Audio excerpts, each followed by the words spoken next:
সখীপুর নামে সুন্দর একটা গ্রাম ছিল। আর সেই গ্রামে অনেক লোক বসবাস করত। তার মধ্যে ঈশান, মিতু ও শম্পা, এরা তিনজন খুব ভালো বন্ধু ছিল। বয়সে এরা অনেক ছোট ছিল। বকবকু পায়রা, মাথায় দিয়ে টায়রা, বউ সাজবে কালকি, চলবে সোনার পাল। এরপর মিতু ও শম্পা এলো ঈশানকে ডাকতে। কই রে ঈশান, খেলা করতে যাবি না? বিকেল হয়েছে যে, এখন আর পড়াশোনা করতে হবে না। চল আমরা বরঞ্চ খেলাধুলা করে আসি। না না, আমি যাব না, তোমরাই যাও খেলা করতে, আমি এখন বই পড়বো। ঈশান, তুমি কি জানো আজ আমরা নদী থেকে ডলফিন ধরবো? এই দেখো, আমরা বড়শি নিয়ে এসেছি। তোমরা ডলফিন ধরবা? আচ্ছা তাহলে চলো। এরপর ঈশান, মিতু ও শম্পা নদীর পাশে গেল খেলা করতে। তারা তিনজন অনেক মজা করছিল, অনেক খেলাধুলা করছিল। এরপর তারা নদীর পাশে এসে একটু বসে থাকে। আর তখনই তারা দেখতে পায় একটা গরু জলের ভিতর থেকে উঠবার চেষ্টা করছে, কিন্তু উঠতে পারছে না। আরে শম্পা, দেখো, জলের ভিতরে একটা গরু খেলা করছে। ঈশান, তুমি কি বোঝো না? গরুটা খেলা করছে না, গরুটা জলের ভিতর পড়ে গেছে। ওকে আমাদের উদ্ধার করতে হবে। আচ্ছা তাহলে আমরা ওকে উদ্ধার করি। এরপর মিতু, শম্পা ও ঈশান দড়ি দিয়ে জলের ভিতর থেকে গরুটাকে টেনে তুললো। আচ্ছা, তুমি জলের ভিতর পড়লে কি করে? তোমার কি ঘর বাড়ি নেই? আর যদি না থাকে তাহলে তোমাকে আমাদের সঙ্গে নিয়ে যাব। এরপর ঈশান বলল, আহারে বেচারা, ওর বাড়ি ঘর নেই। আচ্ছা তুমি আমার সঙ্গে চলো। এরপর ঈশান গরুটাকে বলল, আচ্ছা এই গরমের ভিতর তুমি জলের ভিতর পড়লে কি করে?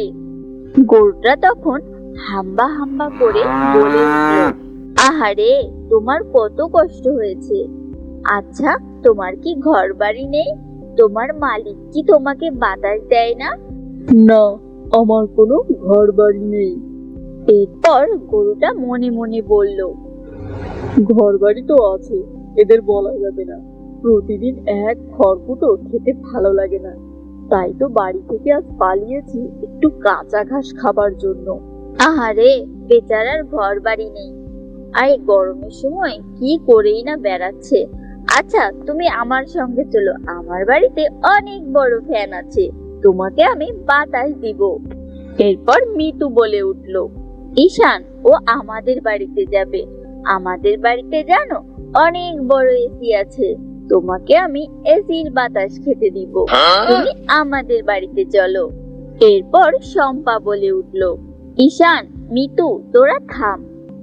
আমাদের বাড়িতে বড় ফ্যান ও এসি দুটোই আছে। আচ্ছা গরু, তুমি আমার সঙ্গেই চলো, তোমাকে অনেক বাতাস খেতে দিব। এরপর গরুটিকে কে নিয়ে যাবে তাই নিয়ে তারা তিনজনে ঝগড়া করতে লাগলো। আর এদিকে বেচারা গরুটি অনেক রাগান্বিত হতে লাগলো। তারপর গরুটি রাগ করে তাদের ধাওয়া করতে শুরু করলো। তারা তিনজন তারপরে অনেক দৌড়াতে লাগলো। দৌড়াতে দৌড়াতে তারা একটা গাছের নিচে এসে বসে পড়লো। উহ, একটু স্বস্তি পাইলাম। এই গরমে এমনিতেই মালিকের বাড়ি থেকে পালিয়েছি, তারপরে ওরা আবার আমায় নিয়ে ঝগড়া করছে। একটু মন খুলে একটু হেসে খেলে খেয়ে দিয়ে বেড়াবো, তারও জো নেই। আর এইদিকে গরুটির মালিক এসেছে পুলিশের কাছে। স্যার, কইতাছিলাম যে আমার একটা গরু হারাইয়া গেছে, গরুটারে খুঁজাই পাইতেছি না, তার জন্য একটি এফআইআর দায়ের করতে আইছি। ও আচ্ছা, তাহলে তোমার গরুটি কি রঙের ছিল? কতটুক ছিল? কত বছর বয়স ছিল? গরুটির মালিক ও পুলিশটি একটি বাজারে বসে কথা বলছিল। আর এইদিকে ঈশান, মিতু ও শম্পা একটি বটগাছের নিচে বসেছিল। গরুটি ঘাস খেতে খেতে পুনরায় তাদের কাছে আবার ফিরে আসে। গরুটিকে আবার দেখে তারা ভীষণ ভয় পেয়ে যায়। তারা ভয়ে অনেক জোরে দৌড়াতে থাকে।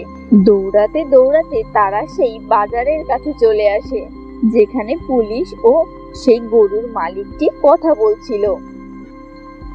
ভয়ে পুলিশ ও সেই গরুটির মালিকও দৌড়াতে থাকে। স্যার, আমরা এইভাবে দৌড়াইতেছি কেন? স্যার, আমি যে গরুটির জন্য এফআইআর দায়ের করতে আসছি, ওই গরুটাই তো আমারই গরু। দৌড়াতে হইব না স্যার, আপনি দাঁড়ান এখানে। কি বলছো? ওই গরুটিই তোমার? তাহলে তাহলে গরুটাকে থামতে বলছো না কেন?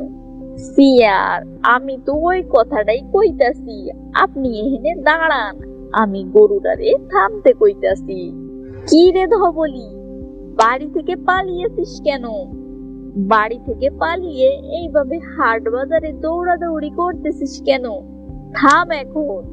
তারপর গরুটি শান্তভাবে থেমে গেল। পুলিশটি তখন বাচ্চাগুলোকে বলল, আচ্ছা, এই গরুটাকে তোমরা কোথায় পেলে, আর কেনই বা তোমাদের ধাওয়া করছে?